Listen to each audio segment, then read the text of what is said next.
Hello hello, je te souhaite la bienvenue sur Tremplin, le podcast pour prendre de la hauteur sur ton business. Toi qui es entrepreneur ou dirigeant d'entreprise, je te partage ici des clés pour structurer et optimiser ton marketing ou ta communication, mais pas que. Sur ce podcast, nous parlons aussi d'entrepreneuriat, de charge mentale, de productivité, bref, plein de conseils pour avancer et se développer sereinement, que ce soit à titre professionnel ou personnel. Ici Karine Vaca, à mon compte depuis presque 15 ans, je dirige l'agence 321 Idecom, spécialisée en événementiel, et en parallèle je suis formatrice chez Comco Academy, qui aide les entrepreneurs à structurer leur marketing communication et leur business en général pour plus de fluidité et moins de stress au quotidien. Alors mets-toi à l'aise et c'est parti!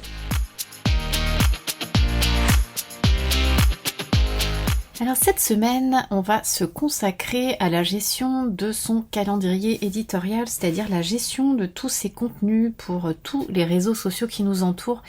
Et souvent, où on a l'impression soit de procrastiner, c'est-à-dire qu'on n'arrive pas à sortir son contenu, soit on a l'impression d'être débordé tellement il y a d'étapes à faire entre les créations de visuels, écrire le texte, etc.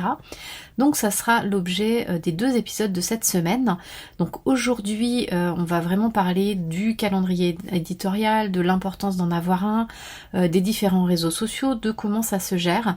Et samedi, on parlera plus du coup de la partie pratique, c'est-à-dire des outils qui sont nécessaires justement pour faciliter, pour se faciliter la vie quand on veut faire des parutions sur les réseaux sociaux, quand on veut être présent sur les réseaux, sans y perdre trop de temps pour vraiment que tout soit fluide et qu'on arrive à planifier les choses en amont, y compris ses posts, ses réels, ses vidéos, et que tout soit limpide et qu'on arrête de se prendre la tête tout simplement. Donc aujourd'hui plus stratégie, le pourquoi du comment, et samedi l'épisode pratico-pratique sur les outils donc d'automatisation et également d'organisation où je vous parlerai du coup de notions sur comment on peut organiser de manière très très simple et très fluide sa production de contenu et son calendrier éditorial sur Notion.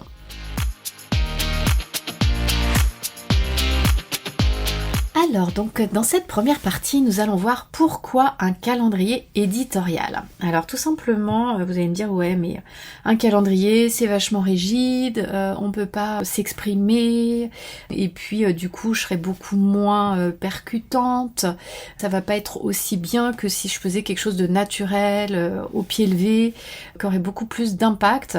Mais en fait non, un calendrier éditorial il est vraiment important pour planifier et anticiper les contenus web, parce que tu as dû remarquer que produire, que ça soit des posts avec images ou produire des posts avec des vidéos, c'est jamais évident, déjà parce qu'il y a plein d'étapes entre la création de l'image.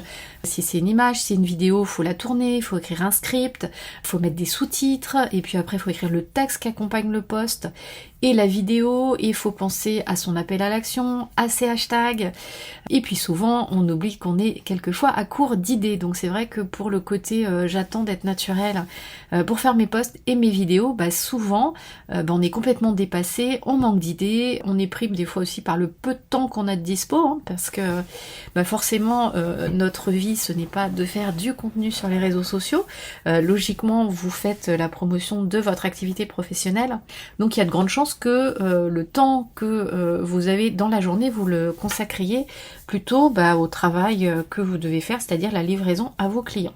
Donc c'est pour ça que le calendrier éditorial est super important, mais bien évidemment ça ne vous empêche pas à certains moments de faire des vidéos comme ça, parce qu'il y a un super sujet là tout de suite, et vous pouvez faire par exemple un format qui est très adapté, c'est les stories en fait, mais ça j'en reparlerai tout à l'heure. Donc du coup pourquoi un calendrier éditorial? Donc les avantages, c'est déjà que ça vous permet d'avoir une planification efficace. Donc un calendrier éditorial vous permet de savoir à quelle date vous allez parler de quoi. Ça vous permet, si vous avez un produit par exemple à lancer qui marche plus à la Saint-Valentin ou à la fête des mères, de ne parler que de ça pendant les 3 semaines avant et de bien penser 3 semaines avant à en parler et pas demain c'est la fête des mères, j'ai oublié de parler de ce produit. Parce que le nombre de fois où je vois des clientes qui réagissent 3 jours avant une fête qu'elles ont oublié de parler du super produit qui aurait pu aller en cadeau. Donc vraiment, une des premières choses à faire, c'est vraiment de construire un calendrier en fonction des ventes que vous faites. Et justement, ça permet vraiment de planifier le début de vos communications vraiment en amont par rapport à l'événement. Donc par exemple par rapport à la Saint-Valentin, qui est le 14 février tous les ans. Je vous assure que le bon nombre de personnes qui se réveillent le 12 février pour faire des posts Saint-Valentin, alors que des fois elles ont une semaine pour fabriquer le produit et à l'envoyer. Donc en fait, ce sont des ventes qui sont perdues. Pareil, ou les gens qui se réveillent une semaine avant le Black Friday, avant Halloween, en disant zut, j'aurais pu communiquer, j'y ai pas pensé. C'est toujours à la même date, il y a des choses qui sont récurrentes à l'année, c'est important de les poser sur un calendrier et puis de noter ensuite la date à laquelle on veut communiquer et encore en amont, à quel moment je prépare mes posts pour qu'ils soient prêts à la date à laquelle j'ai envie de communiquer. C'est comme ça que vous allez pouvoir vraiment maximiser l'efficacité de ce que vous avez à dire pour que les ventes se fassent dans les temps et que vous puissiez livrer dans les temps. Comme ça, vous serez efficace aussi dans votre création d'images, dans votre création de vidéos et ça sera vraiment cohérent avec le message que vous avez envie de passer au moment où vous avez envie de le passer. Donc c'est super important pour la publication de votre contenu et ça vous permettra aussi d'anticiper les périodes creuses. Par exemple, je sais pas si vous vendez rien en été, rien ne vous empêche en juillet-août de faire une petite saga, une petite série de posts et si on profitait de cet été pour mieux se connaître.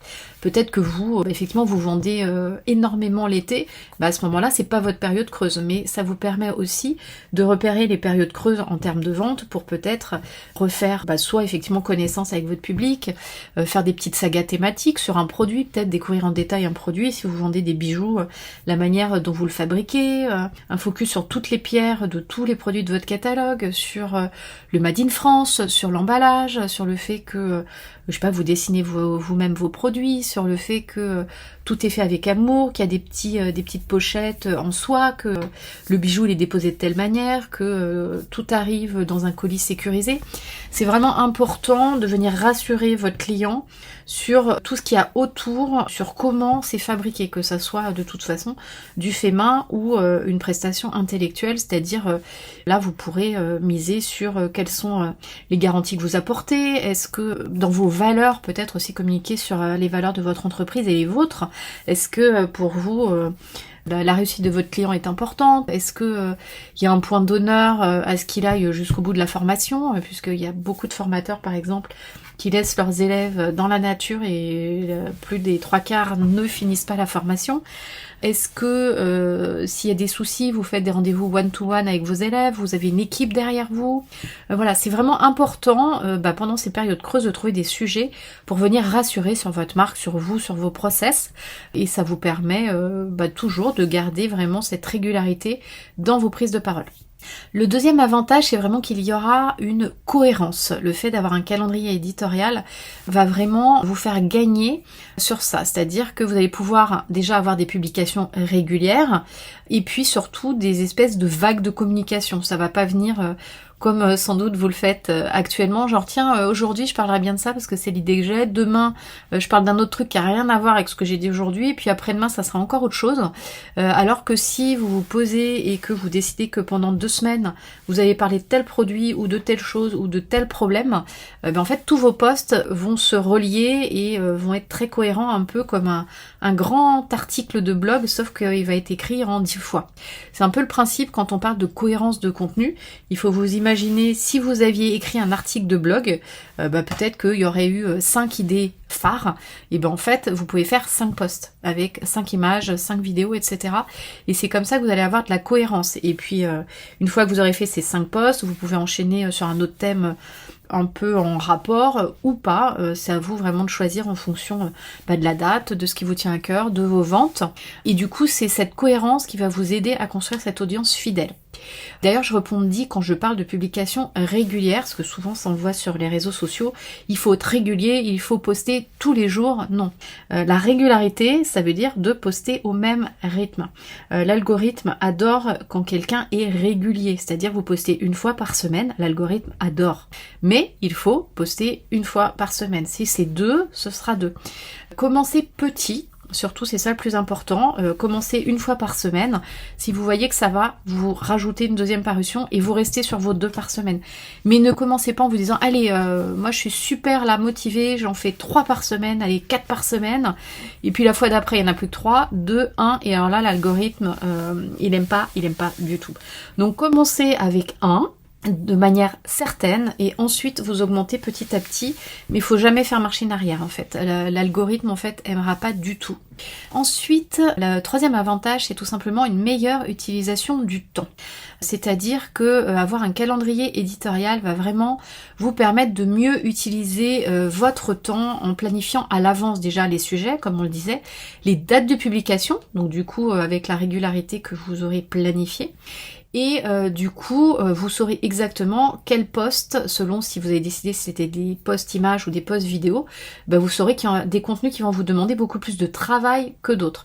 Et ça va vraiment vous permettre de gérer toutes les sous-tâches qui vont être associées à la création de vos contenus.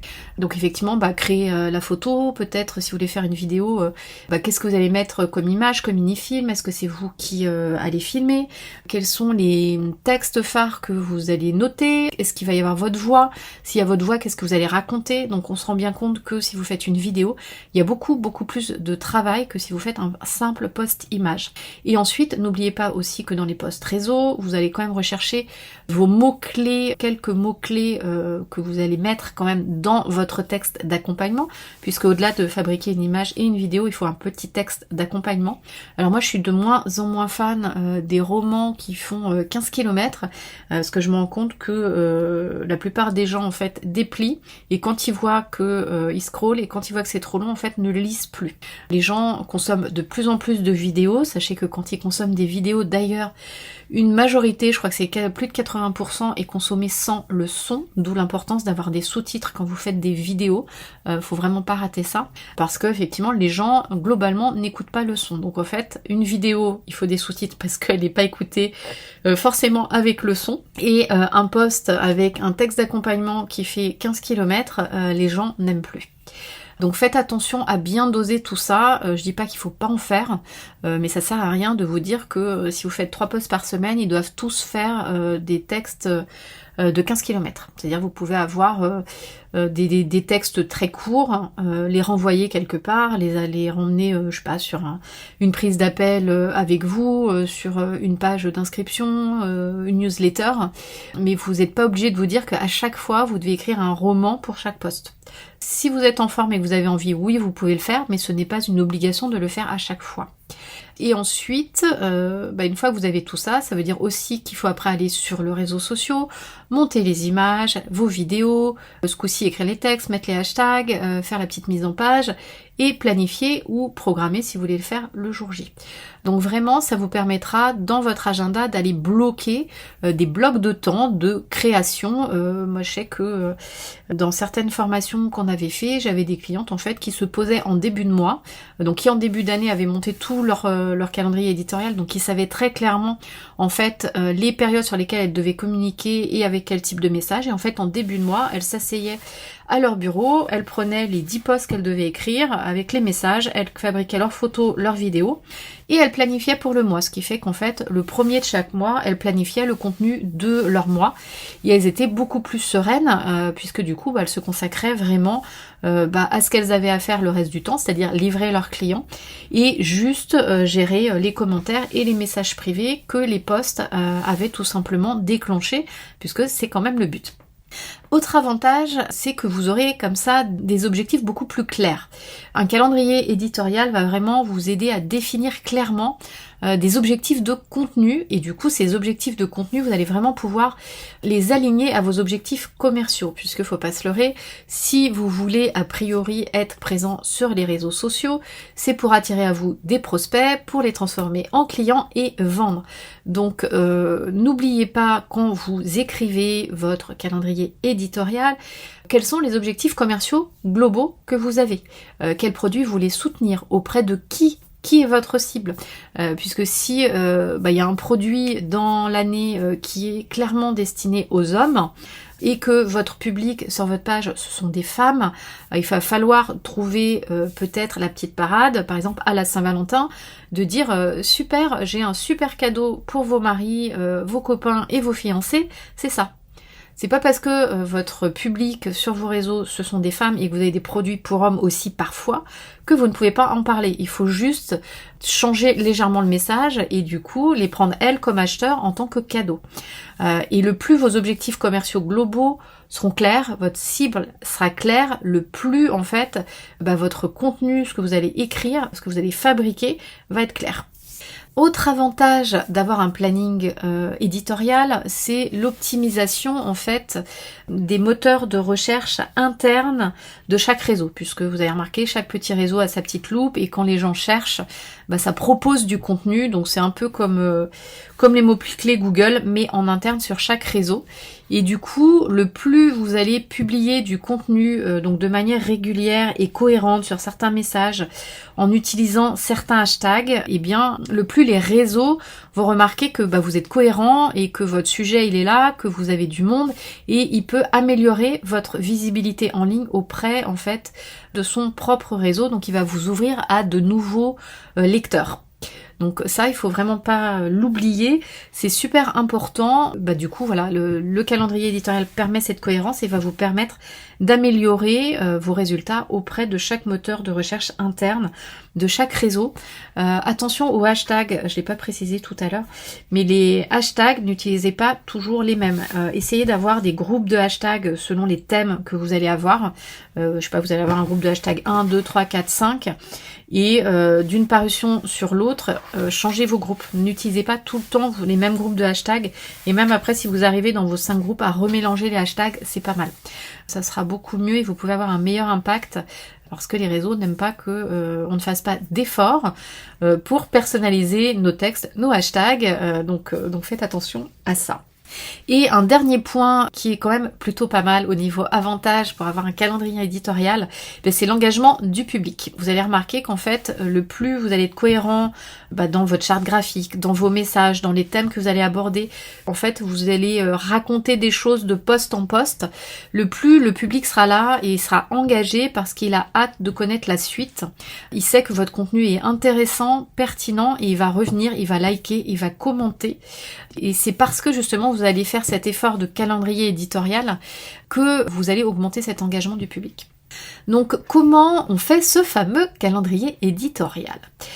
Donc dans l'ordre, déjà il faut établir vos objectifs. C'est ce que je vous disais, il faut avoir des objectifs clairs.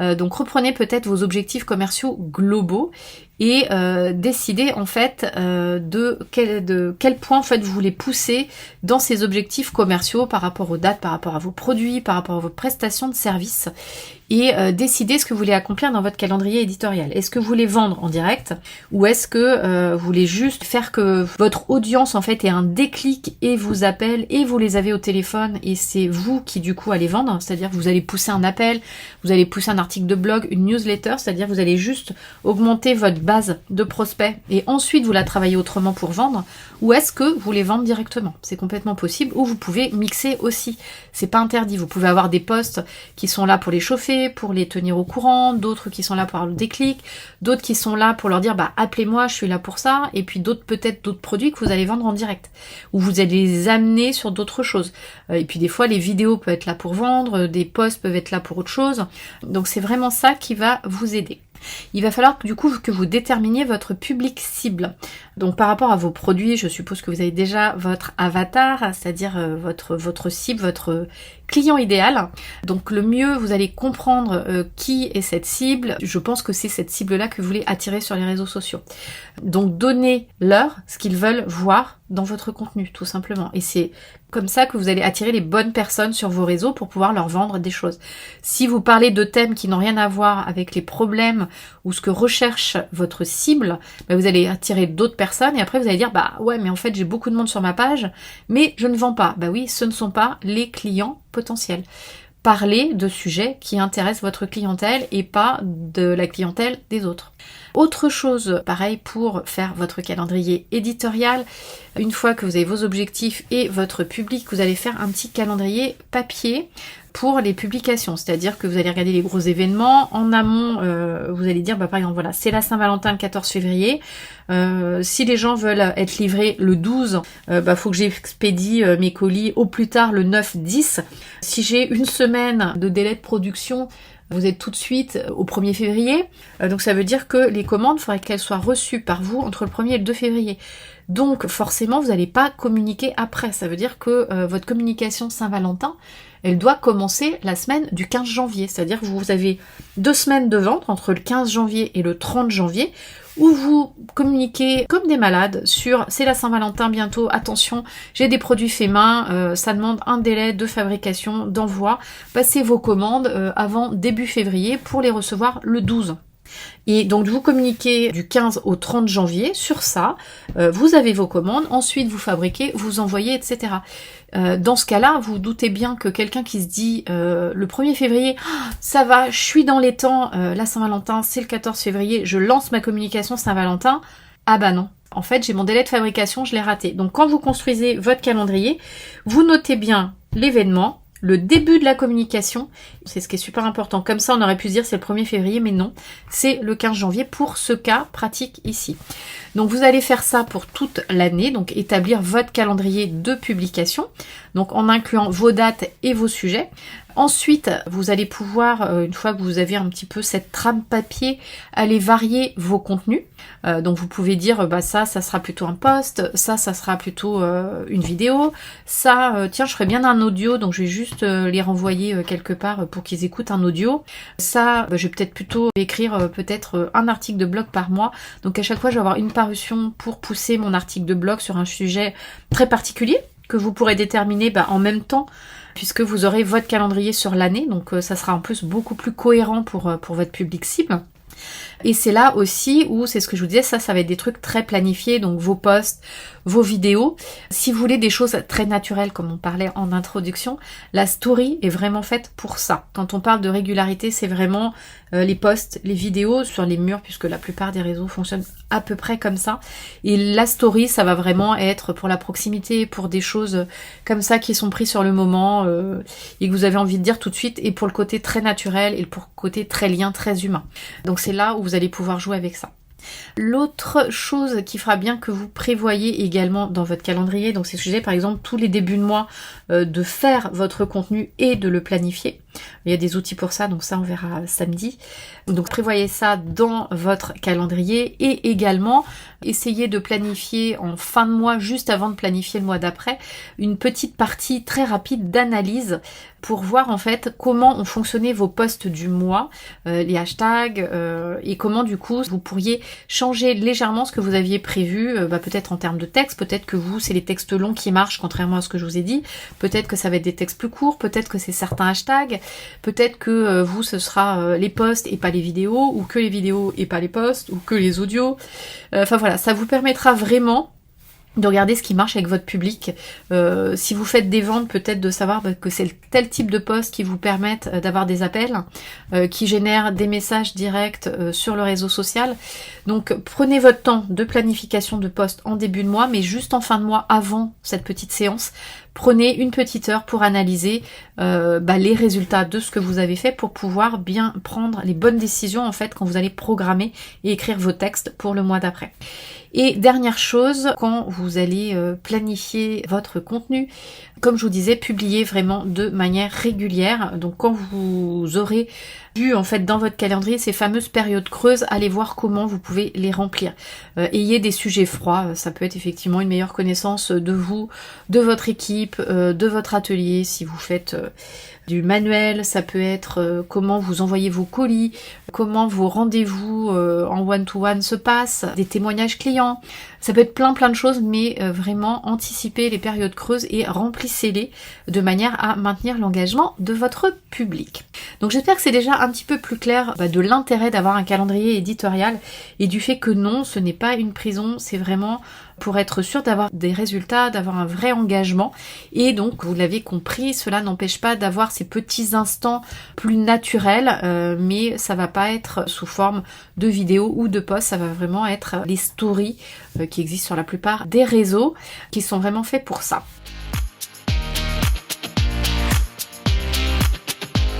Alors dans cette seconde partie, on va parler de deux choses qui peuvent vous intéresser, c'est comment ne jamais être à court d'idées pour ses parutions. Et également, on parle de plus en plus de vidéos et j'entends de plus en plus de frayeurs qui disent non mais moi j'ai pas envie d'apparaître en vidéo, donc je vais vous donner quelques petits conseils qui vous permettent de faire vidéo sans forcément y apparaître. Donc déjà pour ne jamais être à court d'idées pour ces parutions, je voulais vous parler du coup de variété de contenu. C'est-à-dire que varier votre contenu c'est super important pour maintenir l'intérêt de votre public. Si vous faites toujours des posts textes ou des phrases motivantes, à un moment ils vont se lasser. Donc c'est vraiment important de temps en temps d'avoir des phrases un peu motivante, d'avoir des photos sur ce que vous faites, appuyer sur les douleurs, des fois les solutions, des fois travailler un peu plus du contenu. Et c'est vraiment cet ensemble de types de contenus qui vont offrir une expérience différente et vraiment ultra stimulante pour les personnes qui vont vous lire. Et il faut aussi prendre en compte dans ce que vous allez écrire, c'est vraiment cibler les différents stades auxquels peut être votre public. C'est-à-dire vous pouvez avoir un public qui va être complètement débutant et qui sait même pas qu'il a un problème, donc lui il faut lui faire comprendre qu'il a un problème avant de l'amener à votre solution. Il y a tout le public qui va avoir conscience du problème et qui est déjà à la recherche d'une solution, donc vous n'allez pas lui parler pareil. Et il y a encore un troisième profil qui lui a conscience du problème, a déjà analysé toutes les solutions et c'est la vôtre qui veut et c'est pour ça qu'il est sur votre compte. Donc du coup, ces trois types de publics, vous pouvez pas leur parler de manière identique et c'est pour ça qu'il doit y avoir des posts, c'est-à-dire vous pouvez avoir abordé un même sujet, mais avec ces trois niveaux, c'est-à-dire qu'une fois il y aura un post pour les ultra débutants qui n'ont même pas conscience du problème, donc il va falloir leur donner le déclic et leur faire comprendre qu'il y a un problème à ce sujet et que vous êtes là pour ça. Il va falloir un autre post, peut-être un peu plus tard, toujours sur le même sujet, mais là vous allez le tourner d'une autre manière, puisque cette personne elle a conscience du problème, donc là vous allez plus diriger solution. Et le troisième post qui viendra peut-être à un autre moment, c'est de ne parler vraiment que de votre solution. Et en plus, du coup, les trois posts sont quand même relativement complémentaires, puisque vous allez presque être sur une phase de conversion, c'est-à-dire mais tu sais, si tu rencontres dans ta vie telle et telle chose, peut-être que t'as tel problème, mais tu sais que quand on a tel problème, il y a quand même pas mal de solutions qui peuvent être ça, ça et ça, donc ça c'est le deuxième post, et le troisième post, ça va être, et d'ailleurs, parmi toutes ces solutions, moi je suis spécialiste sur celle-là. Donc non seulement avec ces trois posts-là qui peuvent être à la queue leu-leu en fait, ça reste quelque chose qui est très cohérent, mais en plus vous pouvez toucher ces trois types de personnes selon le degré de conscience qu'elles ont de leurs problèmes et de la solution. Et l'autre chose aussi pour vos idées de parution, il faut aussi avoir en tête les différents types d'apprentissage des personnes. Par exemple, si vous faites des vidéos, la vidéo en fait ça va vraiment être une démonstration visuelle d'un produit, d'une astuce, ça va vraiment créer une connexion personnelle avec les personnes qui vont vous regarder et ça va être des personnes qui vont être plus sensibles aussi à une démonstration visuelle. Vous allez avoir des gens qui adorent les infographies parce que l'info, surtout sur des infos très lourdes, l'information est tout de suite beaucoup plus attrayante, elle est beaucoup plus facile à comprendre. Pareil quand vous d'utiliser une image avec une phrase motivante. C'est aussi le même principe que l'infographie. C'est beaucoup plus attrayant et facile à comprendre qu'une image. Des fois, ce sera une image ou un graphique. Donc c'est vraiment à ça que servent les posts, à rendre l'information plus facile à comprendre. Vous pouvez aussi faire des posts avec des audios, puisque sur des sujets un peu plus compliqués, les personnes vont peut-être préférer consommer ce type de contenu en tâche de fond. C'est très pratique et ça permet justement de développer des sujets qui peuvent pas être développés en 4 lignes et avec une image ou avec une vidéo d'1 minute.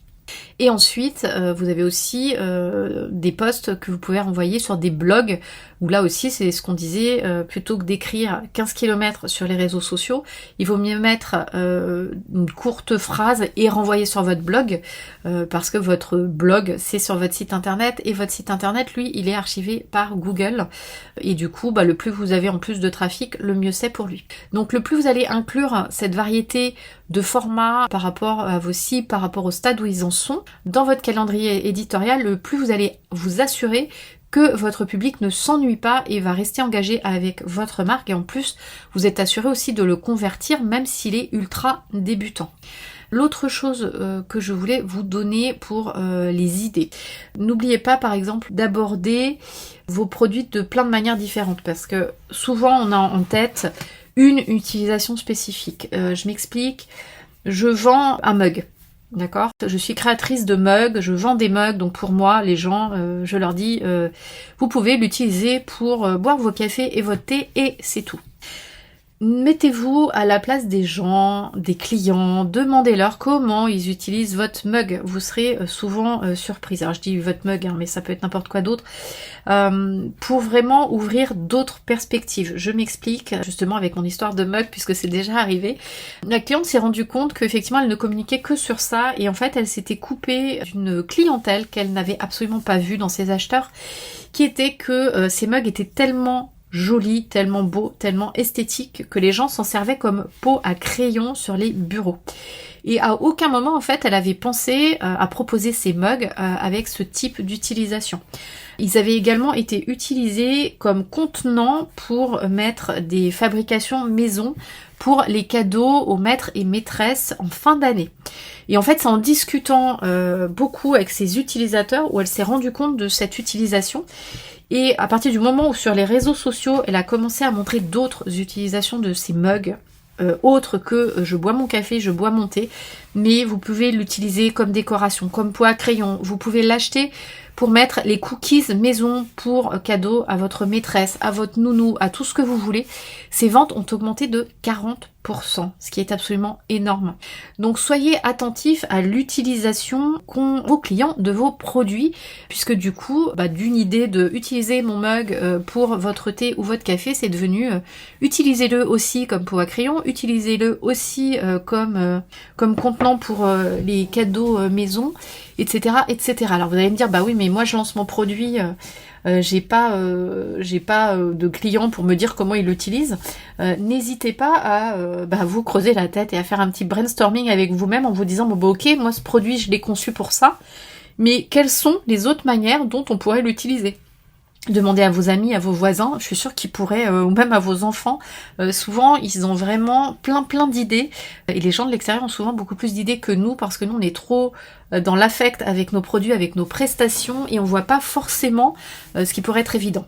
Donc pour ne jamais être à court d'idées, n'hésitez pas à aller explorer les autres utilisations possibles de vos produits et de vos services. Ou n'oubliez pas, pareil, de communiquer. C'est des choses bêtes, ça nous paraît tellement évident, mais absolument pas. Si vous fabriquez, quels sont les modes de remboursement, comment vous envoyez, est-ce que c'est en Chronopost, Colissimo, est-ce que vous emballez proprement, est-ce qu'il y a un joli paquet cadeau, est-ce que c'est Made in France, etc., etc. Est-ce que vous faites des cartes cadeaux? Ça c'est ultra important, tout ce qui est autour, si vous voulez montrer comment ça se passe dans vos ateliers, vos fabrications main, est-ce que vos produits ne sont pas toxiques, est-ce que c'est bon pour la santé, vraiment aller au-delà du produit et des caractéristiques techniques. Vous pouvez dire effectivement il est fait en telle matière, etc. Mais aller au-delà de tout ça, les gens ont besoin d'être rassurés sur la qualité de ce qu'ils achètent. Et pareil sur les prestations de services, n'hésitez pas à parler de la qualité client, des questionnaires si vous en avez, du fait que vous êtes disponible, du fait que, je sais pas, il y a un WhatsApp avec vos clients et qui peuvent vous poser des questions en permanence, que vous avez quelqu'un qui vous assiste et qui est là pour les aider si à un moment les personnes sentent qu'ils sont pas au niveau mental super en forme et qu'ils ont besoin d'être poussés, qu'il y a des gens qui sont là pour les aider. Enfin voilà, vraiment, mettez des mots sur ce que vous proposez, le nombre d'heures, qu'il y a des rendez-vous tous les mois, toutes les semaines, plutôt que de dire il y a 12 rendez-vous pendant la durée du coaching qui est relativement floue. Les gens ils vont dire ouais 12 rendez-vous, ok, je me rends pas compte. On est d'accord quand même que si vous dites un rendez-vous par semaine ou un rendez-vous toutes les 2 semaines, ça parle beaucoup plus aux gens que de dire 12 rendez-vous sur 3 mois. Donc essayez de faire des choses qui visuellement les gens se rendent compte que c'est de la qualité, qu'il y a de la constance, etc., etc. Donc vraiment passer en revue toutes ces caractéristiques de vos services, c'est ultra important. N'hésitez pas aussi, pour pas être à court d'idées, tout ce qui va être derrière votre bureau. Donc effectivement, à quoi ressemblent vos bureaux, si vous faites une pause, genre vous avez trop de travail, vous faites une pause thé autour d'un livre, n'hésitez pas, faut pas que ça devienne quotidien, mais ça peut le faire, il n'y a vraiment aucun souci. Donc n'hésitez pas à aller sur ça, et puis après vous pouvez aussi avoir une liste froide de thèmes au cas où, si à un moment vous êtes vraiment, il n'y a plus rien dans votre calendrier, mais normalement en début d'année vous êtes censé le mettre, vous pouvez aller trouver sur internet des listes de thèmes qui sont quand même liés à ce que vous faites. Je sais pas, ça peut être un grand youtubeur si vous faites pas de concurrence, ou une conférence TED ou un livre, vous pouvez aller sur ce genre de choses également.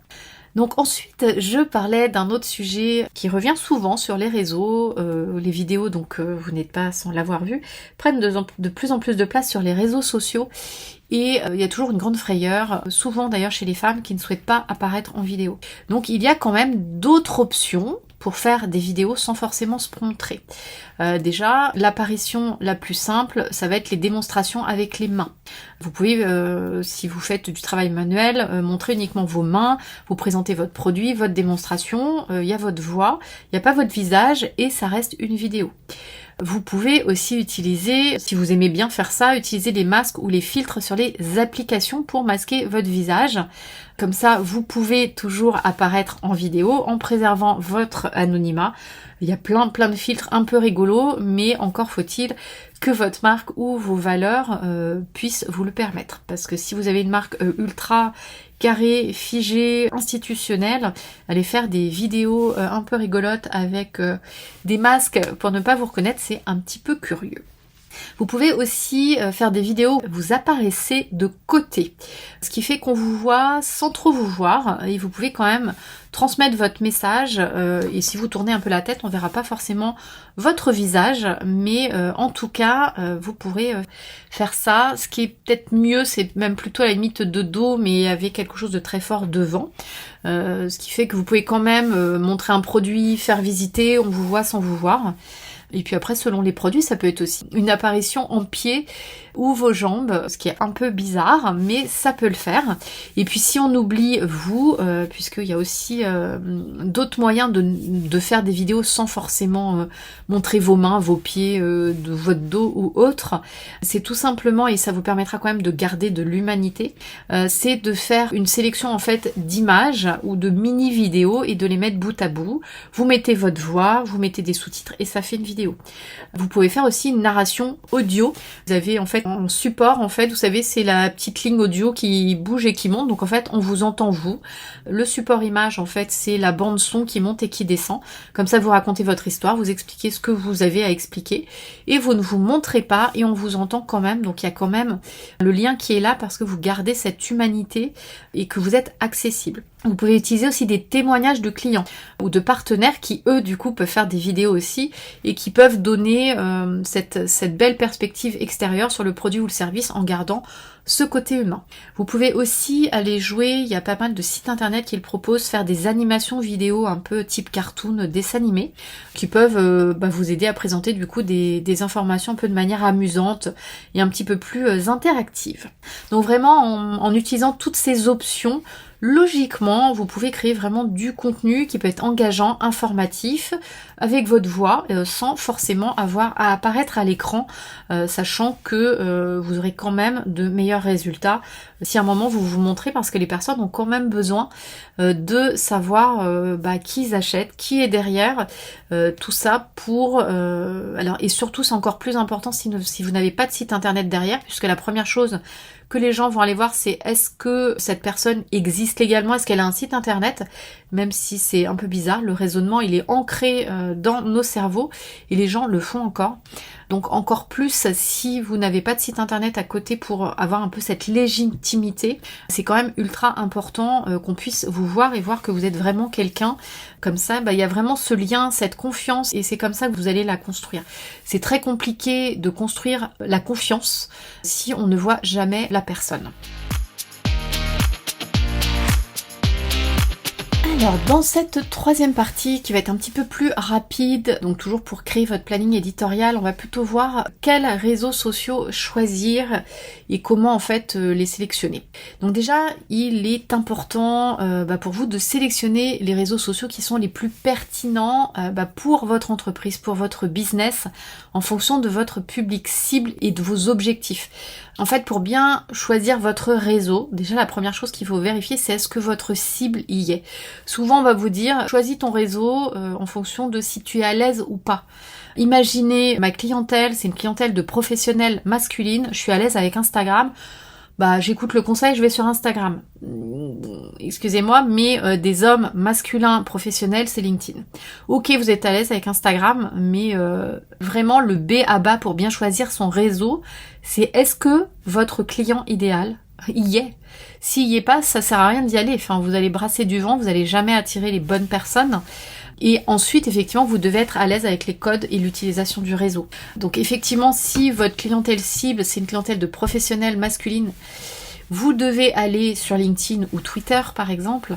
Alors oui, vous devez être à l'aise avec les codes et l'utilisation du réseau, mais en fait, il faut tout simplement l'étudier et se fondre à ce qui se fait. Alors oui, Instagram, c'est super sympa, mais si vous y passez des heures et des heures pour faire un super compte Instagram, mais que votre cible n'y est pas, en fait, c'est vraiment de l'énergie qui est gaspillée pour rien.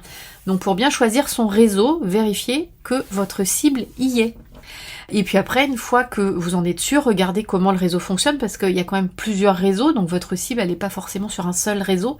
Donc sur les 2-3 réseaux où votre cible y est, là, regardez les codes du réseau, l'utilisation du réseau et prenez celui avec lequel vous êtes le plus à l'aise, d'accord? Mais ne faites pas l'inverse, je choisis mon réseau parce que je suis à l'aise. C'est votre cible y est et après vous choisissez parmi les réseaux qui restent celui avec lequel vous êtes vraiment à l'aise avec les codes et l'utilisation.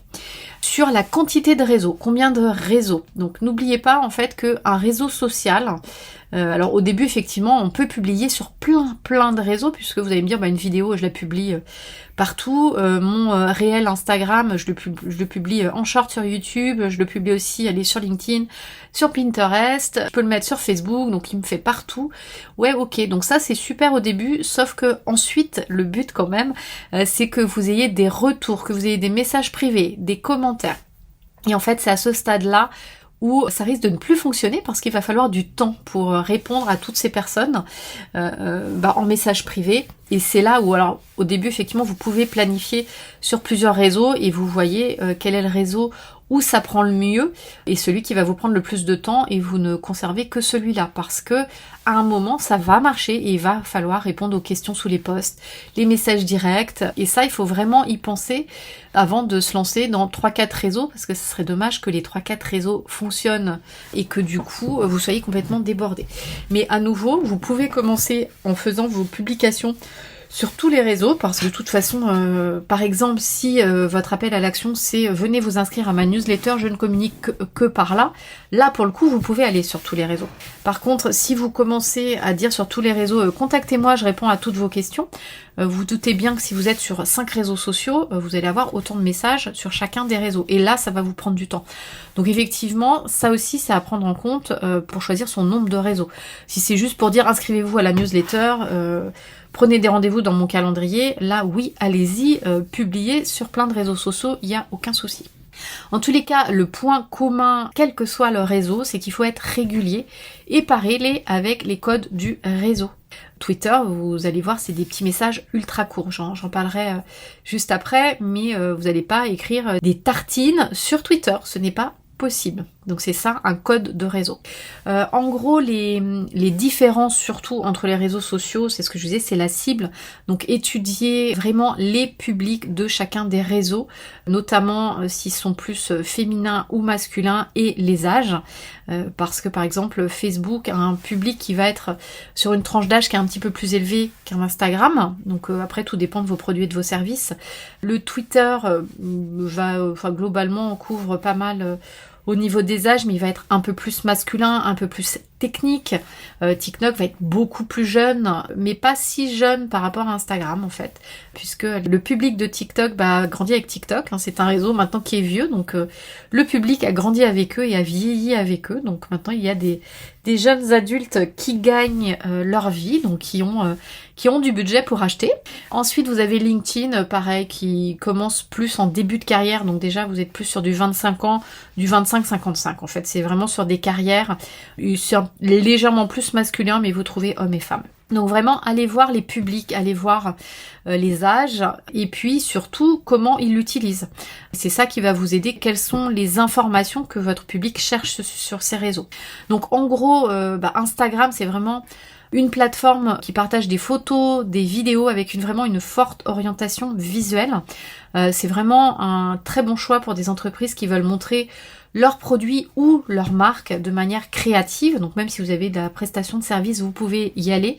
Mais il faut vraiment avoir en tête sa présentation de sa marque, de ses services de manière ultra créative. Donc même quand vous donnez de l'information. Facebook, c'est une plateforme qui est plus généraliste. Donc il va permettre de partager toujours des photos et des vidéos, mais aussi du texte. Et pas mal d'autres types de contenus un peu ludiques, il faut aller voir. C'est un bon choix là pour le coup, pour des entreprises ou des indépendants qui veulent construire une communauté autour de leur marque, puisque l'avantage de Facebook, c'est qu'ensuite vous pouvez créer des groupes qui sont rattachés à votre page. Mais à nouveau, attention sur les réseaux sociaux. Le but quand même, je vous encourage à aller récupérer des adresses email parce que vous restez quand même à la merci d'un réseau social s'il décide de couper votre compte si y a une panne mondiale comme c'est déjà arrivé il y a peu et qu'on pensait complètement impensable. Panne mondiale de Facebook, Instagram pendant 48 heures. Vous n'avez plus aucun contact avec vos clients, peut-être si vous avez un groupe client, avec vos prospects, vous ne pouvez plus rien vendre, alors que si vous avez des emails, vous pouvez continuer à leur écrire. Donc n'oubliez pas d'essayer de sortir de cette dépendance des réseaux sociaux et d'attirer toujours en permanence des gens à l'extérieur et notamment via l'adresse email. Et après, si vous ne savez pas comment traiter des adresses email, je vous invite à écouter l'épisode sur les autorépondeurs, sur tout ce qui était mailing et emailing.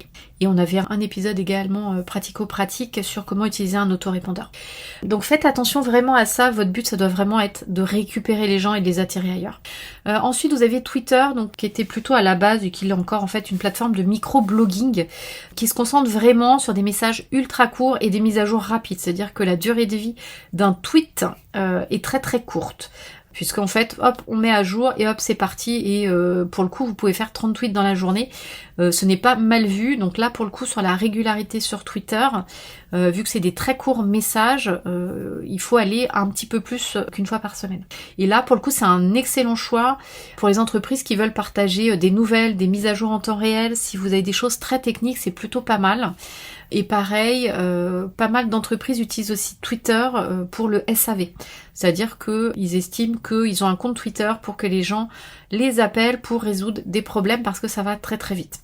Ensuite, donc LinkedIn, comme je vous le disais, donc c'est une plateforme professionnelle qui se concentre vraiment sur le réseautage entre les personnes et puis la présentation de compétences, d'antécédents professionnels, enfin de notre CV en gros. Donc là, pour le coup, c'est vraiment un bon choix pour des entreprises ou des indépendants qui cherchent à établir des connexions avec leurs clients en gardant justement tout le respect de tout ce qui est lié au recrutement. Parce que même si vous êtes prestataire et que vous trouvez des clients, il faut rester dans les codes du recrutement. On ne va pas brusquer les gens sur LinkedIn. On ne fait pas du rentre-dedans et du commercial impersonnel ou vraiment trop rentre-dedans. C'est pas fait pour ça.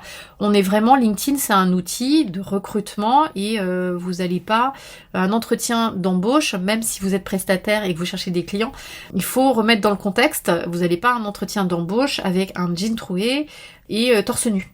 Bah, en fait, c'est exactement pareil si vous êtes prestataire et que vous cherchez des clients. Il faut rester dans les codes du recrutement sur cette plateforme, c'est ultra important.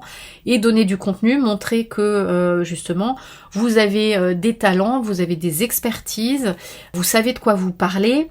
Et rester en fait vraiment dans cette posture parce que c'est ce que pousse le réseau pour être vu. Et ensuite, je parlais aussi donc de TikTok. Donc là, c'est une plateforme qui est vraiment une plateforme de vidéos courtes, qui est axée sur la création de contenu amusant et ludique. Donc on trouve quand même pas mal de vidéos, vous irez voir, j'étais assez étonnée, comment utiliser Excel. Mais elles sont tournées effectivement de manière amusante et ludique. C'est des vidéos courtes sur des petits tips et ce sont des gens par exemple qui vendent des formations Excel et les vidéos sont plutôt pas mal et ça vous donne un excellent exemple de ce qui fonctionne très très bien sur TikTok avec cette cible de, on va dire du 15-25 ans. Donc là pour le coup c'est vraiment un bon choix pour les entreprises qui veulent se connecter à un public très très jeune et qui ont aussi cet esprit créatif, parce que vous pouvez pas y aller avec des vidéos ultra traditionnelles parce que ça ne fonctionnera pas tout simplement parce que c'est pas ce que recherche ce public. Donc j'espère que c'est un petit peu plus clair sur les réseaux sociaux. En tout cas, n'hésitez pas à aller voir tous ces réseaux sociaux. D'ailleurs, je suis en train de me dire, vous allez me dire, mais t'as pas parlé de YouTube? Alors non, je n'ai pas parlé de YouTube parce qu'à la base, YouTube, ce n'est pas un réseau social. C'est un réseau de consommation vidéo. Dessous, effectivement, il y a cette fameuse zone de commentaires, mais qui n'est pas spécialement fait à la base pour interagir. Donc je l'ai pas mis, mais après, vous pouvez vous le considérer comme un réseau social. Mais le travail sur YouTube aujourd'hui est bien loin d'un travail pour faire des parutions sur un réseau social. YouTube c'est beaucoup professionnalisé. Vous regarderez les vidéos, on est beaucoup plus loin qu'il y a quelques années des vidéos tuto avec pas de lumière qui sont faites sur un coin de bureau. Les chaînes YouTube aujourd'hui qui cartonnent et que YouTube pousse puisque forcément derrière il y a des histoires d'argent. Les chaînes qui sont poussées, c'est celles qui rapportent de l'argent à YouTube en termes publicitaires. Donc ce sont des vidéos qui sont extrêmement qualitatives avec des titres, des sous-titres. Il y a des timelines. C'est vraiment comme des chaînes télé professionnelles sur YouTube. Donc allez voir, regardez, peut-être que votre niche, vous pouvez y aller. Mais ça demande un travail bien différent d'un réseau social, même en termes d'heures à consacrer. Quand vous ferez une vidéo YouTube de 30 minutes, il y a de grandes chances que vous passiez déjà de bonnes heures à écrire votre script, que pour enregistrer 30 minutes, vous allez vous y prendre en plusieurs fois, couper en plusieurs morceaux, donc pareil, 30 minutes ça peut être 2 bonnes heures de tournage. Vous prenez autant de montage, plus les sous-titres, plus après effectivement poster, etc. C'est-à-dire que votre petite vidéo de 30 minutes, il y a de grandes chances qu'elle vous prenne une petite dizaine d'heures de A à Z et je pense que je sous-estime le temps de travail. Donc faites très attention sur YouTube de pas vous dire allez je fais du YouTube en plus de tout le reste parce que ça prend beaucoup de temps. Donc voilà pour cette petite parenthèse. Et du coup, on se retrouve samedi pour un épisode pratico-pratique qui va suivre cet épisode. Et on va aborder justement sur les bons outils pour arriver à être vraiment productif dans sa production de contenu pour les réseaux sociaux pour perdre le moins de temps possible, pour automatiser ce qui peut l'être de manière facile, hein, pas des usines à gaz. Et on va voir aussi comment on peut gérer son temps pour savoir exactement ce que j'ai à faire au moment où je l'ai à faire, est-ce que je dois écrire, est-ce que je dois faire des images, etc. Et on parlera du coup de Notion, mon petit outil favori pour arriver à faire tout ça également, mais je ne parlerai pas que de Notion, vous aurez vraiment une autre liste pour tout ce qui est montage, sous-titres, etc., etc. et planification également.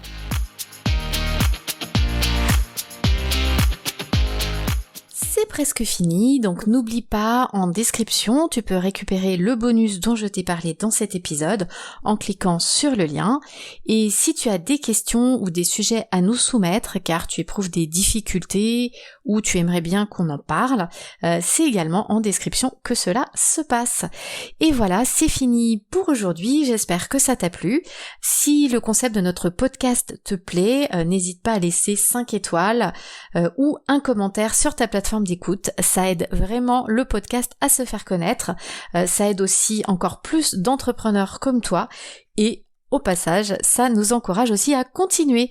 Merci beaucoup de m'avoir écouté jusqu'au bout et je te dis à très vite pour un prochain épisode. Allez, bye bye tout le monde.